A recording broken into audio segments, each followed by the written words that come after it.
নমস্কার, আমি শুভেন্দু রায়। গতকাল ক্লাসে আমরা ব্লুমের কগনিটিভ ডোমেইন সম্পর্কে আলোচনা করেছি। আজ আমরা সেই আলোচনার ধারাবাহিকতায় শিক্ষার আরো দুটি অত্যন্ত পূর্ণ ক্ষেত্র সম্পর্কে জানবো। আজকের বিষয় হচ্ছে আমাদের টিচিং অবজেক্টিভস এর বাকি দুটো ক্লাসিফিকেশন, অ্যাফেক্টিভ ডোমেইন এবং ডাভেট সাইকোমোটর ডোমেইন। এই বিষয়টি একজন শিক্ষক হিসাবে আমাদের জন্য অত্যন্ত গুরুত্বপূর্ণ, কারণ শিক্ষা শুধু জ্ঞান প্রদান নয়, বরং শিক্ষার্থীদের মনোভাব, মূল্যবোধ এবং দক্ষতারও বিকাশ ঘটায়। ক্লাস শুরু করার আগে আমি আপনাদের একটি ছোট প্রশ্ন করতে চাই।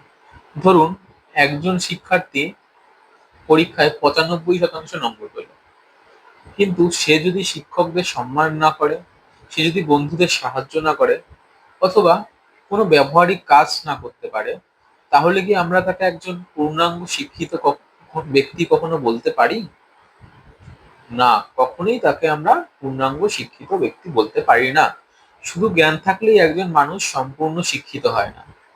তার মধ্যে মূল্যবোধ জাগ্রত হতে হবে, তার ইতিবাচক মনোভাব থাকতে হবে এবং বাস্তব দক্ষতাও থাকতে হবে।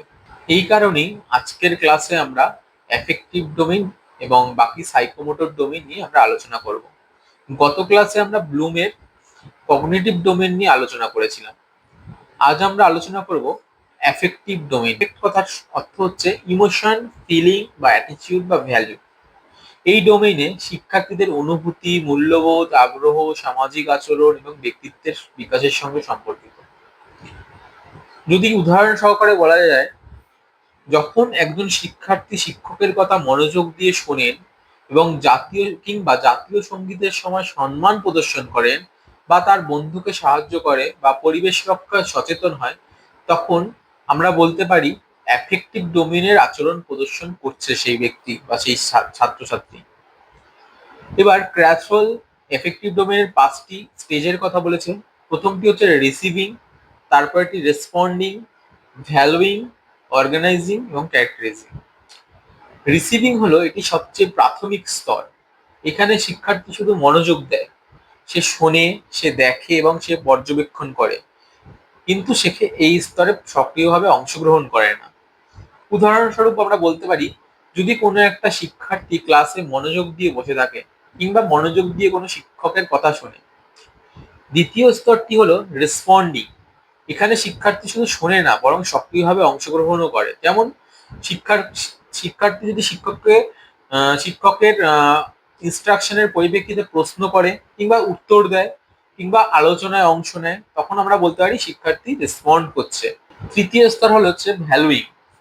এখানে শিক্ষার্থী মূল্যবোধ গ্রহণ করে, যেমন সে বিশ্বাস করে সততা ভালো, পরিবেশ রক্ষা করা জরুরি, সময়ানুবর্তিতা গুরুত্বপূর্ণ ইত্যাদি। এবং এই ভ্যালুগুলো তার মধ্যে সঞ্চার হওয়ার পরে সে সময় মতো ক্লাসে আসছে, বইয়ের যত্ন নিচ্ছে, বয়োজ্যেষ্ঠদের সম্মান করছে। চতুর্থ স্তর হলো অর্গানাইজেশন। এখানে বিভিন্ন মূল্যবোধকে নিজের জীবনের সঙ্গে সমন্বয় করা হয়। শিক্ষার্থী নিজের একটি মূল্যবোধ বা কাঠামো তৈরি করে।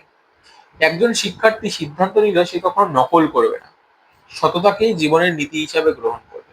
এবং সর্বশেষ স্তর ক্যারেক্টারাইজেশন। এটি সর্বোচ্চ স্তর। এখানে মূল্যবোধ ব্যক্তিত্বের অংশ হয়ে যায়। এটি আর মাঝে মাঝে আচরণ করা হয় না, এখানে জীবনব্যাপী বিশ্বাস, অভ্যাস। উদাহরণস্বরূপ বলা যেতে পারে সবসময় সত্য কথা বলা, পরিবেশের রক্ষা করা ইত্যাদি। তাহলে একজন শিক্ষার্থী যদি প্রতিদিন সময় মতো কলেজে আসে, তখন আমরা বলতেই পারি এটি হলো তার ক্যারেক্টারাইজেশন, তার পার্সোনালিটি ডেভেলপমেন্ট। অ্যাফেক্টিভ ডোমেইনে মূলত শিক্ষার্থীরা তাদের ইন্টারেস্ট শো করতে পারে কিংবা পার্টিসিপেট করে, কিংবা অন্যদের রেসপেক্ট দিতে শেখে, কিংবা তাদের ভ্যালুস ডেভেলপমেন্ট হয়। এখন আমরা সাইকোমোটর ডোমেইন নিয়ে আলোচনা করব। সাইকোমোটর বলতে বোঝায় শরীরের অঙ্গ প্রত্যঙ্গ ব্যবহার করে কোনো কাজ বা দক্ষতার সঙ্গে সম্পন্ন করার ক্ষমতা। যেমন লেখা, চিত্রাঙ্কন করা, কম্পিউটারের ব্যবহার, সেলাই কাজ, ল্যাবরেটরির কাজ, খেলাধুলা ইত্যাদি। ডাভে 5টি স্তরের কথা বলেছে সাইকোমোটর ডোমেইনে। প্রথম স্তর হচ্ছে ইমিটেশন, তারপর ম্যানিপুলেশন, তারপর প্রিসিশন, আর্টিকুলেশন এবং ন্যাচারালাইজেশন। ইমিটেশন ফেজে শিক্ষার্থী প্রথমে দেখে এবং সেটি দেখে দেখে অনুকরণ করে। যেমন শিক্ষক যেরকম ভাবে বোর্ডে লিখছে, শিক্ষার্থী সেটা দেখে দেখে নিজের খাতায় লিখছে। ইমিটেশন। ম্যানিপুলেশন হচ্ছে শিক্ষক যে নির্দেশনা দিচ্ছে, শিক্ষার্থী নিজে নিজে সেই কাজটা করতে পারছে। যেমন শিক্ষকের শেখানো কম্পিউটার, শিক্ষক যেভাবে কম্পিউটার চালানো শিখিয়েছে, শিক্ষার্থী সেইভাবে কম্পিউটার চালানো শিখছে বা সেইভাবে কম্পিউটারটা চালাচ্ছে বা মাইক্রোস্কোপের ব্যবহার শিখছে ইত্যাদি। আর প্রিসিশন হচ্ছে এখানে কাজটি শিক্ষার্থী নির্ভুলভাবে করতে পারে, যেমন খুব সুন্দরভাবে হাতের লেখা, কোনো সাহায্য ছাড়াই সে নির্ভুলভাবে করতে পারে, সঠিকভাবে মানচিত্র আঁকা ইত্যাদি। আর্টিকুলেশন, এখানে এক বা একাধিক দক্ষতা শিক্ষার্থী একসঙ্গে ব্যবহার করতে পারে, যেমন বিজ্ঞান পরীক্ষায় যন্ত্র ব্যবহার করে পরিমাপ করছে এবং লিখছে, সব একসঙ্গে করছে। Articulation phase. ন্যাচারালাইজেশন ফেজ, এটি সর্বোচ্চ স্তর। এখন সে যেই দক্ষতাটি শিখেছে সেটি সম্পূর্ণ স্বাভাবিক হয়ে গেছে। উদাহরণ, একজন অভিজ্ঞ শিক্ষক পড়াচ্ছেন, একজন অভিজ্ঞ ড্রাইভার গাড়ি চালাচ্ছেন। একজন অভিজ্ঞ ড্রাইভার, সে কানে হেডফোন দিয়ে গাড়ি চালাচ্ছে, তাহলে একসঙ্গে সে গানও শুনছে, একসঙ্গে সে গাড়িও চালাচ্ছে, যদিও এটা করা উচিত নয়। আচ্ছা, যাই হোক। এবার আমি যদি বলি উদাহরণ সহকারে, এক শিক্ষকের লেখা দেখে দেখে লেখা, এটি কি ধরনের ফেজ? ইমিটেশন। নির্দেশনা অনুযায়ী সেলাই করা, এটি কি ধরনের ফেজ? ম্যানিপুলেশন। নিখুঁত ভাবে অঙ্কন করা, এটি কোন ফেজ? Precision phase. বিভিন্ন দক্ষতা মিলিয়ে বিজ্ঞান পরীক্ষা করা, এটা কোন ফেজ? আর্টিকুলেশন। এবং অভ্যাসবশত দ্রুত টাইপ করা, এটি হচ্ছে ন্যাচারালাইজেশন। তাহলে আজ আমরা কি কি শিখলাম?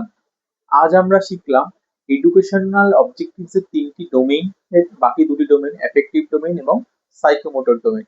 ক্র্যাথওয়েলের অ্যাফেক্টিভ ডোমেইনের 5টি স্তর সম্পর্কে আমরা জানলাম এবং ডাভের সাইকোমোটর ডোমেইনের 5টি স্তর সম্পর্কে জানলাম এবং আমরা আজ জানলাম প্রতিটি স্তরের ব্যবহারিক উদাহরণ। ধন্যবাদ। আজকের আলোচনার মাধ্যমে আমরা বুঝতে পারলাম যে শিক্ষা শুধু জ্ঞান অর্জনের মধ্যেই সীমাবদ্ধ নয়, একজন শিক্ষার্থীর আবেগ, মূল্যবোধ, সামাজিক দায়িত্ববোধ এবং ব্যবহারিক দক্ষতার বিকাশও সমানভাবে গুরুত্বপূর্ণ।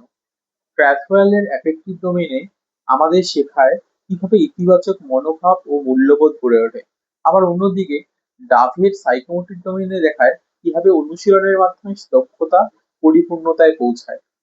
একজন কার্যকর শিক্ষক হিসাবে আমাদের লক্ষ্য হওয়া উচিত এমন শিক্ষণ পরিবেশ তৈরি করা যেখানে হেড অর্থাৎ কগনিটিভ ডোমেইন, হার্ট অর্থাৎ অ্যাফেক্টিভ ডোমেইন এবং হ্যান্ড অর্থাৎ সাইকোমোটর ডোমেইন, এই তিনটি ক্ষেত্রেই সুষম বিকাশ যেন ঘটে।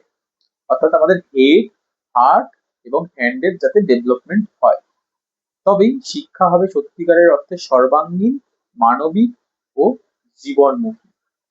ধন্যবাদ।